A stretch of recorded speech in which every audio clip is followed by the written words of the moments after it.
When you're getting started in trading, no one actually talks about this cost. Not the losing trades, not the red months, not that secret strategy. I'm not talking about any of this. I'm talking about what it actually takes from you personally, from your relationships, from your family. Because people don't actually talk about this on social media. But it's facts, it's true, and it's my story. So while I'm day trading the market open, let's talk about it, but pay attention to both things, my voice and the B-rolls on screen, because today we took on a nasty short, and you have to go with the momentum. You have to identify the trade that you're going to take pre-market. But anyway, my background, I grew up in Hong Kong, right? And that's the image. Every Asian mum has it in her head, her son in a suit, walking out of a bank or some corporate office with a title that she could tell her friends at the dim sums. Okay, that's the dream. And honestly, I get it, and I'm not even mad about it, but my mum worked so hard to give me the education that she gave me today, and I've got a lot of respect for that. But some kids, because they knew that their parents sacrificed a lot for them, they then dedicate their whole lives to doing exactly what they want you to do, and then you stop living your own life, and that is the main problem. In her world, you honor her, and that is simple. You get a stable job, you climb the corporate ladder, and then you make her proud in a way that she can explain to people, because they use their children as a flex. That was the plan. That was always the plan. And then I got into trading and said, I don't want to swap my time for money anymore. And that's when issues started to arise. Especially on the come up, because when you're started, you're not going to be making a lot of money, right? So obviously they're going to be doubtful and scared, but you just have to trust the process. Like when I told her what I was doing, that I was going to sit in my room, trade my own money, build something on my own terms with no salary, no company, obviously she's going to be scared, which is fine. They kind of go quiet and it's silence, but it wasn't really like angry. It was more like she was disappointed and worried. But that shows that that's just an Asian parents, right? Because they love you and they're scared of the outcome, and that's exactly why it hurts them. So she didn't say that that's stupid. She said like, are you sure?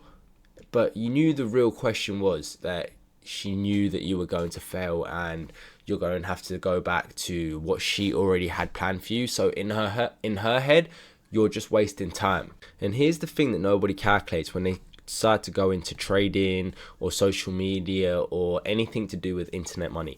Because it's such a new thing, there's no background. Our parents, our grandparents knew nothing about it, so they are doubtful because they couldn't do it. And it's not just about money now. In terms of trading, it's not just about learning the charts and strategies and risk management, although of course, yeah, you need this to succeed in trading. It's actually more to do with the family dinners, where you can't fully explain what you do.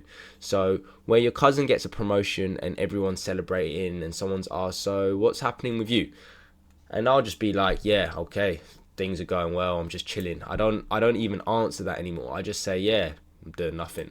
But obviously now some people follow me on social media, they know what's going down. But before, the Chinese New Year conversations where your aunties are genuinely asking when you're going to get a real job, but like, not to be rude, because they ask this because they care, or they're just saying it to bring up the conversation about their child. Maybe their child has just graduated from Oxford, and me, I'm just doing social media, I'm trading, and I've got no real title. But your mum's sitting there across the table and she doesn't know how to answer it, and you can sense that she's feeling embarrassed. Now that's the real cost, and it compounds month after month, dinner after dinner.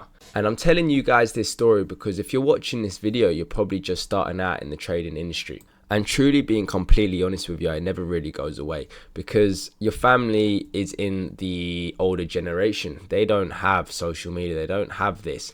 Like every time I go there, I pay for their dinners. I wear a Rolex, I drive a nice car, and they think that I'm doing something illegal. So guys, if you think, oh, if I make my first million or 100,000 or 200,000, then my family will respect you because I'm making money, that's not what happens. What actually happens is you stop trying to convince anyone at the dinner table. You can't win those arguments, and not with words. And the only thing that changes minds is results, right? Maybe you buy them a house in Hong Kong, which is multiple M's, but I'd rather buy a Lamborghini. So you just keep that building, and over time, the relationship fades because you stop speaking to them. And somewhere along the line, I realized something. I'm not doing this to prove anyone wrong. I'm doing this because I want a life I genuinely don't need a break from. So, you know that feeling where it's Sunday night and your alarm goes off? This was when I was in the corporate world and it was Monday morning and I just couldn't be bothered to go to work. Like, people actually plan their holidays 6 months in advance just so they can afford it and the time freedom. Like, I don't want to live that life. I never wanted it. And I know the suit and the bank job look safer from the outside world, but I know it makes more sense to people who loves ya, but safe isn't the same as free. And I'd rather be building something uncertain that's mine, that can be comfortable inside something that was never really mine to begin with. Like, my mum still worries, but obviously I speak to her a lot now. I'm not going to pretend that she doesn't worry, but something's changed recently, maybe because I've been showing her my portfolio, what I do, the day trading strategies I do, and I've explained it to her better so she can see it. Don't get me wrong, she still thinks I do absolutely fuck all because she sees me working maybe like an hour to 2 hours a day and then just do nothing for the rest of it, or just make content on social media because that's what I enjoy. But she understands now that financially I'm okay. I can afford things. If she needs money, I can give it to her. I drive a nice car. But the fact that I'm not miserable on a Monday, to me, that's happiness. And I value that a lot more than impressing the aunties that I see once a year at a dinner table in Hong Kong. Now, if you're in that early stage and still figuring out how to actually properly trade and still trying to build that foundation, 2 things have helped me. The broker that I personally use is Trade Nation. The link's in the description. It's a clean platform, straightforward, and this is what you've been seeing. And if you want the actual framework that I use, how I find setups, how I manage my risk, and how I think through every trade, I put it all into the Blueprint Academy. It's everything I wish I had when I started, and the link to apply for mentorship is down in the description too. Look, guys and girls, this path isn't for everyone. I'm not going to sit here and tell you it's easy or that the family stuff doesn't sting sometimes. It does. But I'd rather feel that than spend the next 40 years building someone else's dream, being on the clock for money, than actual having freedom. If you're in on this journey, then keep going. And if this hit close to home, share it with someone that needs to hear it and like it and subscribe. And boys, I'll see you at the next one. Lock in.